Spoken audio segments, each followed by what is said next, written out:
दंडवत दंडवत दंडवत दंडवत दंडवत दंडवत माझ्या स्वामीला माझा दंडवत, माझ्या स्वामीला माझा दंडवत. अनंत ब्रह्मांड नायक साधनदाता सर्वज्ञ श्री चक्रधर स्वामी यांच्या चरणी कोटी कोटी दंडवत प्रणाम. मंडळी, आपण प्रसाद सेवा वंदन भाग 2 यामध्ये प्रसाद सेवेबद्दल संपूर्ण माहिती आज आपण या व्हिडिओच्या मार्फत श्रवण करणार आहोत. परमेश्वराच्या सन्निधानामध्ये प्रेमपूर्वक श्रीमूर्तीचे सेवादास्य, त्रिकाळ पूजा अवसर आणि मन, वाणी तथा कर्माने ईश्वराच्या आज्ञेचे पालन करण्याने मुक्ती प्राप्त होते. तर असन्निधानामध्ये त्या नित्यपदाच्या प्राप्तीसाठी नित्यविधी आणि निमित्तविधीची चर्या करावी लागते. या चर्येमध्ये त्रिकाळ प्रसाद वंदन करण्याचे विधान सांगितलेले आहे. असन्निधानामध्ये परमेश्वराचे सेवादास्य केले जाते, परंतु ते सन्निधान सगळ्यांना प्राप्त होत नाही. म्हणून चतुर्विध स्मरणाची आणि चतुर्विध साधनांची सेवा सांगितलेली आहे. परमेश्वर तथा वेदवंत बोधवंत अनुसरलेला पुरुष हे भजन पूजनाची पात्र आहेत आणि परमेश्वराच्या संयोग संबंध व सेवा संबंधाने पवित्र झालेले जड पदार्थ वंदनीय आहेत. भजनाचा अर्थ म्हणजे भजन घालणे, भोजन घालणे. परमेश्वर तथा अधिकरण किंवा ज्ञानी यांच्या आज्ञेचे पालन करणे तथा वंदन अभिप्रेत आहे. परमेश्वर अवतारांशी संबंधित पदार्थांना वंदन करणे. पूर्वभजनाने प्रेमाचा अधिकार निष्पन्न होतो आणि स्थान प्रसादाच्या वंदनाने परमेश्वर प्राप्ती अर्थ निर्माण होते. भजनाने मुक्ती गुण निष्पन्न होतो आणि वंदनाने विधी सबीज होतो. सन्निधानामध्ये भजनाने साधन चरितार्थ होते आणि असन्निधानामध्ये स्थान प्रसाद वंदनाने ईश्वराची सहायता मिळते.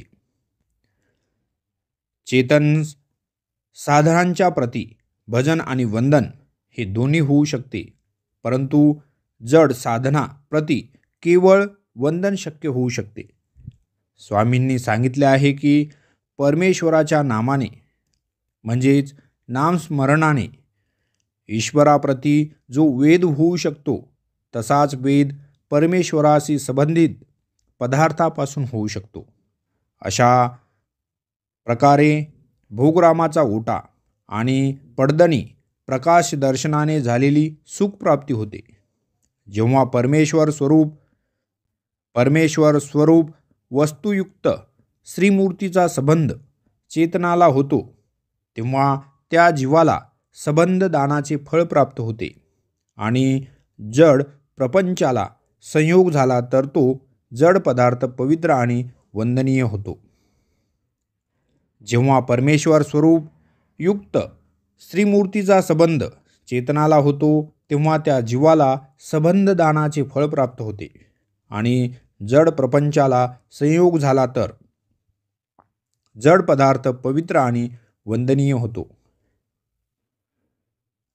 याचप्रमाणे ज्ञान लक्षण संबंध, समवाय लक्षण संबंध, सेवा लक्षण संबंध, संयोग लक्षण संबंध, विघात लक्षण संबंध असे 5 संबंध सांगितलेले आहेत. आता हे 5 लक्षण संबंध आपण क्रमाने पाहूया. पहिला आहे ज्ञान लक्षण संबंध. परमेश्वराने ज्या जीवांना कोरा वेद, जावळा वेद, बोध, ज्ञान आणि प्रेमाचे दातृत्व केले, त्या जीवांचा आणि परमेश्वराचा जो परस्पर संबंध झाला त्याला ज्ञान लक्षण संबंध म्हणतात. हा संबंध दुरून वंदनीय आहे. भज्य आहे, पूज्य आहे आणि स्मरणीय सुद्धा आहे. परमेश्वराचे हे सर्वश्रेष्ठ दातृत्व आहे आणि सर्वोत्तम संबंध आहे. जसे भटोबास माहिमभट, महादाईसा, बाईसा, अर्जुनदेव, श्री उद्धवदेव इत्यादी. दुसरा संबंध म्हणजे समवाय लक्षण संबंध. याचे दोन प्रकार आहेत, जड आणि चेतन.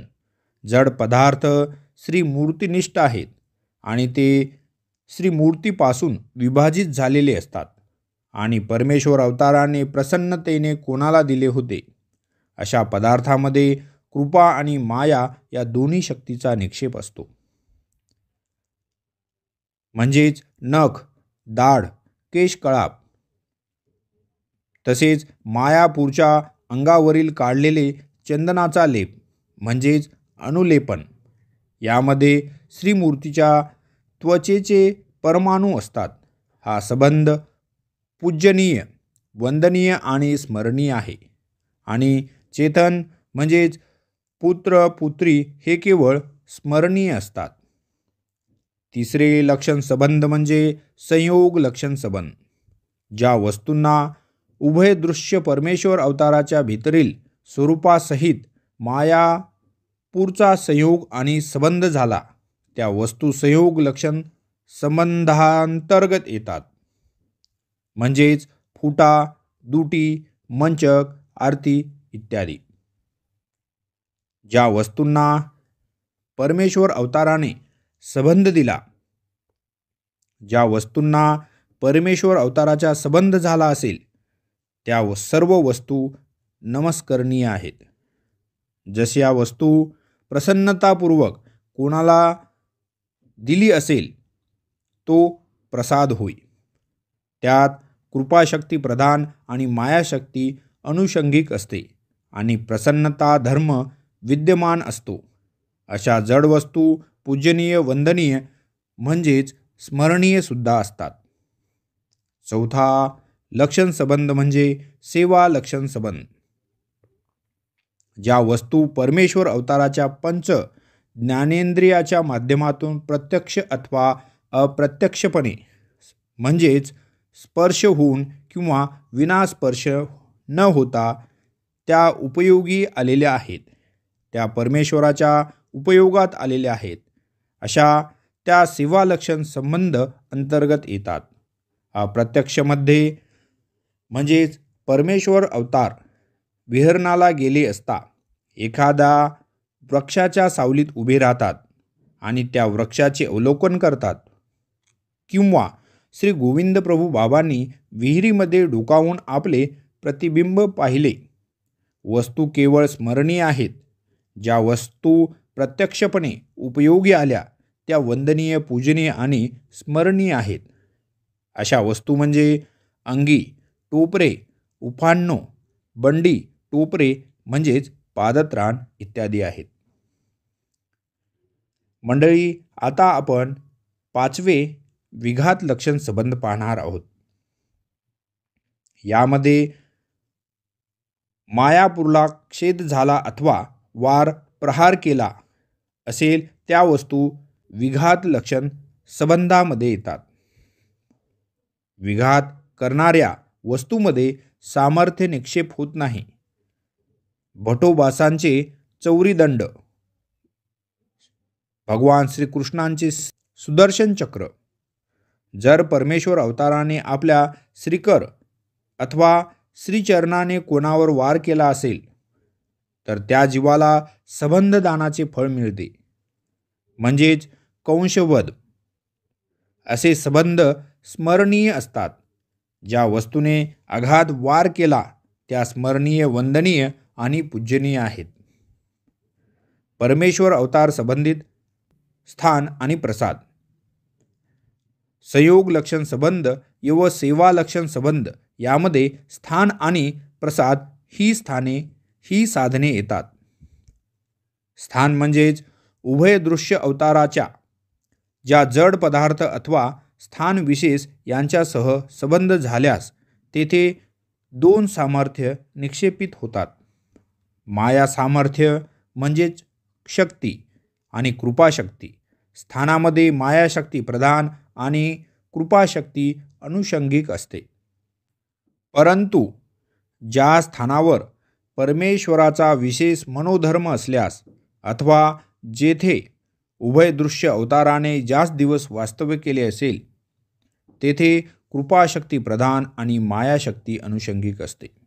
ईश्वराच्या अनंत गुणापैकी एक जी कृपाशक्ती आहे तिचा निक्षेप परमेश्वर स्वतः करतात. मात्र या मायाशक्ती स्वयं येते. तिचा निक्षेप मायेच्या अव्यक्त स्वरूपाकडून होतो. कृपाशक्तीचे कार्य दैवराहाटीमध्ये होत असते. हे कार्य जीवाला माहीत असलेल्या विधियुक्त अथवा अविधिरूप क्रियांवर अवलंबून असते. म्हणजेच कस्तुरीचा सुगंध गरमीत म्हणजेच गरम वातावरणात जास्त दरवळतो. त्याचप्रमाणे विधियुक्त क्रिया केल्याने सामर्थ्य जास्त वाढते. मायाशक्तीचे कार्य दैवराहाटी आणि कर्मराहाटी दोन्हीसाठी असते. ज्या स्थान अथवा जड पदार्थांना 12 वेशी ईश्वर अवतारांचे संबंध झाला त्यामुळे केवळ मायाशक्तीचा निक्षेप असतो. हे मायाशक्तीचे सामर्थ्य रूप आहे. यामुळे त्रिगुणात्मक कार्य प्रतिबंधित होतात. ज्या भूमीला परमेश्वर अवताराचा संबंध झाला असेल अथवा जेथे परमेश्वर अवताराचा निवास झाला असेल ती भूमी ते स्थान पवित्र मानले जाते. अशा स्थानांची बांधणी केली गेली आणि पंथीय भाषेत त्यांना स्थान असे म्हटले जाते. परमेश्वर अवतार एखाद्या स्थानावर किती वेळ थांबले यानुसार त्या स्थानांना विशेषांना 7 नावाने ओळखले जाते. पहिले म्हणजे आसनस्थान, जेथे परमेश्वर अवतार थोडा वेळ किंवा 5-7 तास विश्राम करण्यासाठी थांबले किंवा बसले. चरणचारी स्थान, जेथे परमेश्वर अवतार थोडा वेळ काही कारणामुळे विना उफाणं म्हणजेच बिना पादत्राणे न घालता उभे राहिले. वसतिस्थान, जेथे परमेश्वर अवतार केवळ 1 रात्र निवास करतात. कुडी वसतिस्थान, एका ठिकाणी 1 रात्र मुक्काम केला व सूर्य उगवायच्या आत त्या स्थानावरून निघून गेले त्या स्थानाला कुडी वसतिस्थान असे म्हणतात. स्थान, येथे परमेश्वर अवताराचा 5 दिवसापर्यंत निवास झालेला असतो. अवस्थान स्थान, ज्या स्थानावर 5 ते 9 दिवस निवास झालेले असते ते स्थान. महास्थान, जेथे परमेश्वराचे 9 दिवसांपेक्षा पुढे कितीही काळ निवास झालेले असते. कितीही दिवस तेथे त्या स्थानावर थांबलेले असतात. अशा स्थानांना महास्थान असे म्हणतात. तसेच दुसऱ्या एक मताने कुडी वस्ती स्थान म्हणजे ज्या ठिकाणी परमेश्वर अवताराचा 1 दिवस 2 रात्र किंवा 2 दिवस 2 रात्र निवास झालेला असतो. अशा स्थानांना कुडी वसतिस्थान असे म्हणतात. परमेश्वराच्या ठिकाणी असलेली माया व कृपाशक्तीचे कार्य मायेपासून विभागून ते सामर्थ्य स्थानामध्ये निक्षेपित झालेले असते. त्या स्थानापती असे म्हणतात. त्यांचे कार्य जे दर्शनार्थी आहेत त्यांना मदत करण्यासाठी होते. ज्यांनी नवस केला असेल त्यांच्या सहेतुक क्रियेचा स्वीकार करून त्यानुसार फळ देणे, दुःखनिवृत्ती करणे सामर्थ्य ज्ञानरूप आहे. या सामर्थ्याच्या मनोधर्माने स्थानावर कर्मराहाटीची चिज्जड माया कार्य करते. स्थानवंदन करताना तेथे परमेश्वर अवताराने केलेल्या लीळांचे स्मरण केल्याने योग्यता वाढते. प्रसन्नतापूर्वक कृपाशक्तीचा निक्षेप असल्याने काही स्थाने ही प्रसादतुल्य मानली जातात. रिद्धपूर येथील महाद्वारचा उंबरवटा, सोपान, भिंती, सिंहस्थळी, भोगरामीचा ओटा, राजमठाचा ओटा, वजरी, पिवळ तळोली, गुढा, क्षेत्रखाज इत्यादी. या स्थानावरून काढलेले विशेष प्रसादवत आहेत, कारण या स्थानावर महत्त्वपूर्ण लीळा घडलेल्या आहेत.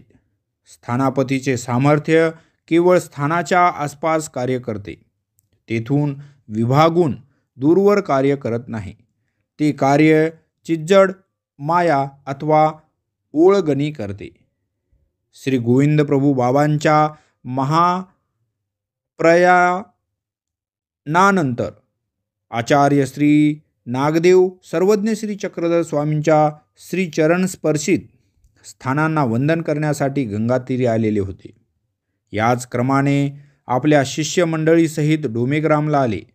तेव्हा त्यांनी स्वामीजींचे संबंधित ओटे गोटे आदी नमस्करणीय हे अज्ञातरूपी वचन लक्षात ठेवून स्वतः समस्त परमार्गाला वंदन करण्यासाठी सिन्नस्थळी आसन स्थान येथील काही पाषाणाचे तुकडे काढून घेण्यास सांगितले.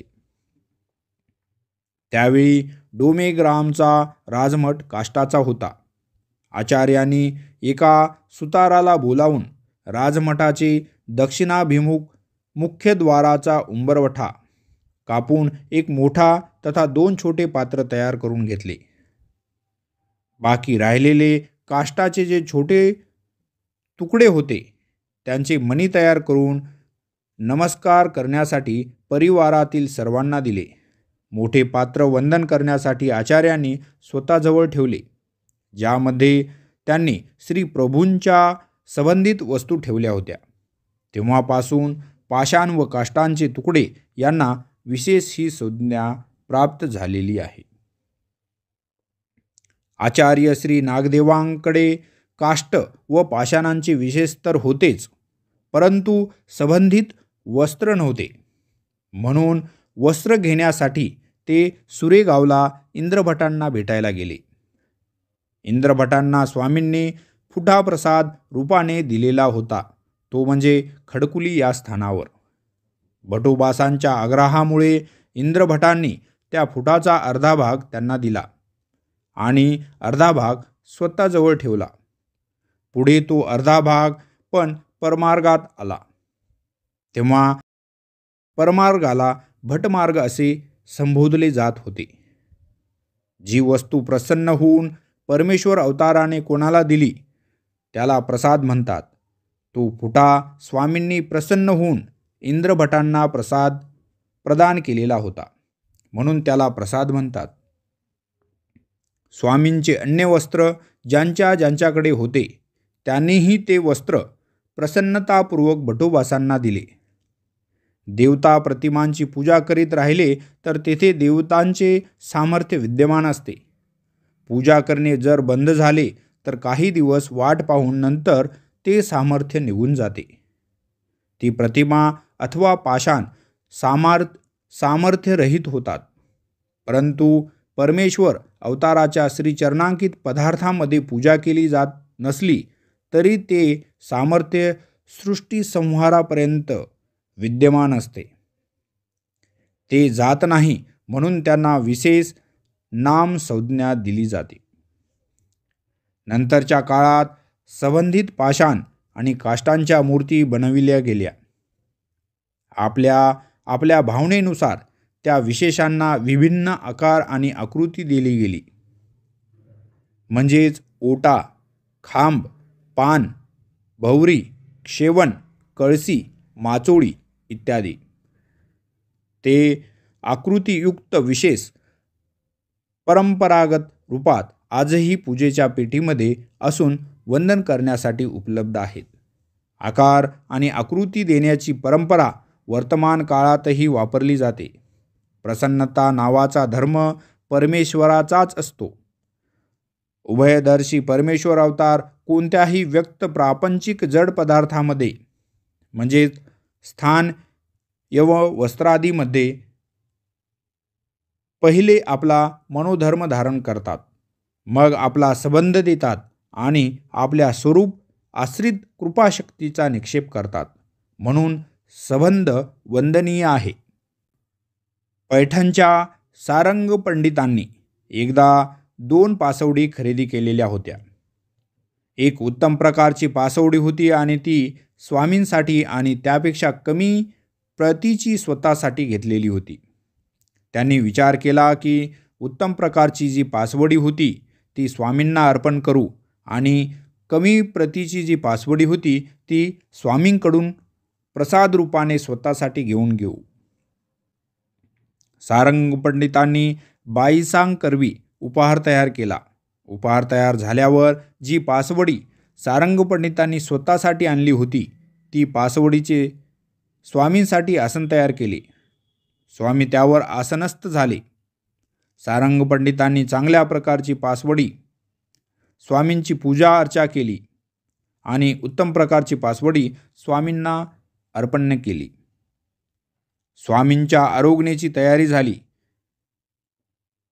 त्यावेळी स्वामी काही कारणासाठी उठून बाहेर आले.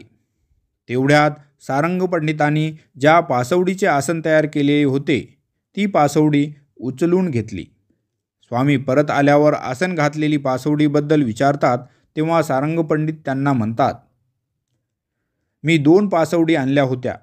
एक तुम्हाला अर्पण करण्यासाठी आणि दुसरी तुमच्याकडून प्रसाद रूपाने स्वतःजवळ ठेवण्यासाठी. म्हणून तुम्ही ज्यावर आसनस्थ झाले ती पासवडी मी घेतलेली होती. स्वामी तेव्हा त्यांना निरूपण करतात, प्रसाद काय असा दिला जातो? जी वस्तू प्रसन्न होऊन दिली जाते त्याला प्रसाद म्हणतात. स्वामींनी सारंग पंडितांकडून ती पासवडी परत घेतली आणि त्यापेक्षा अधिक मूल्यांकन जी उत्तम प्रतीची होती ती पासवडी बाईसांकडून मागून ती सारंग पंडितांना प्रसाद रूपाने दिली. परब्रह्म परमेश्वर अवतार श्री गोविंद प्रभू बाबांनी कोणाच्या तरी अनुचित क्रियेमुळे उदासीनता स्वीकारलेली होती. 18 दिवस अन्न पाणी ग्रहण केलेले नव्हते. कोणामध्ये त्यांच्या समोर जाण्याचे धाडस होत नव्हते. जेव्हा माहिमभट ज्यांना आपल्या स्वामींकडून बोध झाला, उत्तम सर्वश्रेष्ठ त्याग करून श्री प्रभू बाबांच्या सन्निधानामध्ये सेवा करू लागलेले होते. श्री प्रभू बाबांनी प्रथम दर्शनात ज्यांच्याकडून गुळ भेट म्हणून मिळणार याची वाट पाहिली होती आणि ते दिल्यावर प्रसन्नतापूर्वक त्या गुळाचा स्वीकारही केलेला होता. श्री प्रभूंच्या सेवेसाठी अपार धन जमा करून सर्व प्रकारचे सेवादास्य करण्यासाठी कायम तत्पर आणि कुशल श्री प्रभू बाबांचे चारू वारू स्वामींचा विशेष स्नेह ज्यांना प्राप्त झाला.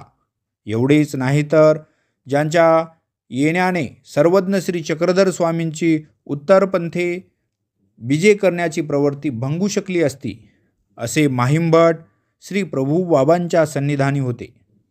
भटोबासांची आई आबाईसा ज्यांना श्री प्रभू बाबांच्या सेवेसाठी स्वामींनी खास करून पाठवलेले होते आणि ज्यांना श्री प्रभू बाबांची सेवा करण्याचा अधिकार प्राप्त झाला होता, त्या श्री प्रभू बाबांच्या जवळ होत्या. महादाईसा ज्यांना दोन्ही अवतारांचे सन्निधान तथा अपूर्व प्रसन्नता प्राप्त होती. श्री प्रभू बाबांनी ज्यांच्या सर्व क्रियांचा स्वीकार केलेला होता. शास्त्राची जिज्ञासक ज्यांच्या अथक प्रयत्नांमुळे भटोबास श्री प्रभू बाबांच्या सन्निधानी आले, त्या पण श्री प्रभू बाबांची सेवा करीत होत्या. भटोबास ज्यांना स्वामींनी घडवून मढवून 4 वर्षाच्या अल्प काळात अपरोक्ष योग्य केले होते, ज्यांच्या मुखातून अशास्त्रीय सांगितले जाणार नाही तर शास्त्रीय बोलेल हा वर मिळाला होता. स्वामींनी आपले उद्धरण कार्यासाठी त्यांना अधिकरण केले. असेच गुरुकुलाचे आचार्यपद बहाल केलेले होते. जेव्हा श्री प्रभू बाबांनी जी उदासीनता स्वीकारलेली होती, श्री नागदेवाचार्य, माहिमभट, महादाईसा असे सर्व भक्त श्री प्रभू बाबांच्या सन्निधानी असून सुद्धा कोणीच श्री प्रभू बाबांची उदासीनतेचा परिहार करू शकले नाही. 18 दिवस अन्नपाणी ग्रहण केले नव्हते. वेवमध्ये अन्य एकाच्या मते चारठाण परभणी मध्ये साधाला श्री प्रभू बाबांनी उदासीनता प्रवृत्ती स्वीकारल्याचे समजले. साधा लगेचच तेथून निघाल्या. दिवसभर प्रवास करायच्या, रात्री कोणाच्या तरी घरी पडवी घेऊन थांबायच्या. काही दिवस चालत प्रवास केला. भेटीच्या दिवशी सकाळीच श्री प्रभू बाबांच्या श्रीचरणाचे चरणोदक घेतल्याशिवाय पाणी पिणार नाही आणि त्यांचा प्रसाद ग्रहणाशिवाय अन्न घेणार नाही असा परिच्छेद केला. थकलेल्या भागलेल्या त्या रुद्धपूरला पोचल्या. त्या आल्या हे समजताच सर्व भक्तजनांना खूप आनंद झाला. साधा धावतच श्री प्रभू बाबांकडे आल्या. श्री चरणावर आपला माथा ठेवला आणि दंडवते घातले. तिला पाहताच श्री प्रभू बाबांनी हर्ष स्वीकारला. त्यांची उदासीनता दूर झाली. सगळं वातावरण मंगलमय झाले. श्री प्रभू बाबांनी त्याग केलेल्या प्रवृत्तीचा पुन्हा स्वीकार केला. साधाने केलेले परिच्छेदाचे समजल्यावर श्री प्रभू बाबांनी श्री चरण क्षालन करण्यास सांगितले. आधी करीत होते तशा आरोग्याचा स्वीकार केला. ज्या परब्रह्म परमेश्वर अवताराच्या चरणोदकाच्या एका थेंबासाठी देवतागण तडपतात, ते चरणोदक जगभरून साधाला तृप्त होईपर्यंत दिले. ज्या एका कणभर प्रसादासाठी ब्रह्मादी अभिलाषा करतात, तो प्रसाद साधाला पोटभर खाण्यास दिला. ज्या साधावर प्रसन्न होऊन श्री प्रभू बाबांनी आपल्या श्रीमूर्तिनिष्ठ पदार्थ, दाढ, नख, सुपारीच्या फोडी तथा केस कलाप प्रसाद रूपाने दिला. साधाईसाला दिलेल्या त्या प्रसादाबरोबर श्री प्रभूंनी अजून काय काय दिले ते श्री प्रभू बाबाच जाणतात. त्या साधाला स्वामींकडून अभयदान मिळाले आणि पुन्हा संबंधाचे आश्वासन सुद्धा मिळाले. प्रसादामध्ये प्रधान कृपाशक्तीचा निक्षेप असतो, म्हणून स्थानांच्या पेक्षाही प्रसाद हा श्रेष्ठ मानला जातो. प्रसाद ही वस्तू जोपर्यंत यथायोग्य स्थितीत असते तोपर्यंत परमेश्वराची प्रसन्नता तेथे असते. परंतु ही स्थिती भंग पावली तर त्यातील प्रसन्नता निघून जाते. त्या वस्तूमध्ये विवर्णता असेल तरी प्रसन्नता असते. जोपर्यंत ती वस्तू दृष्टीगोचर होत असते तोपर्यंत तेथे कृपाशक्ती असते. दृष्टी अगोचर झाली तर कृपाशक्ती निघून जाते. तेथे मायाशक्तीचे सामर्थ्य महासंहारापर्यंत असते. परमेश्वर अवतार श्री गोविंद प्रभू बाबांनी तथा श्री चक्रधर स्वामींनी प्रसन्न होऊन प्रसाद भक्तजनांना दिले. त्यावेळी प्रसादाचे स्वरूप खंडित नव्हते.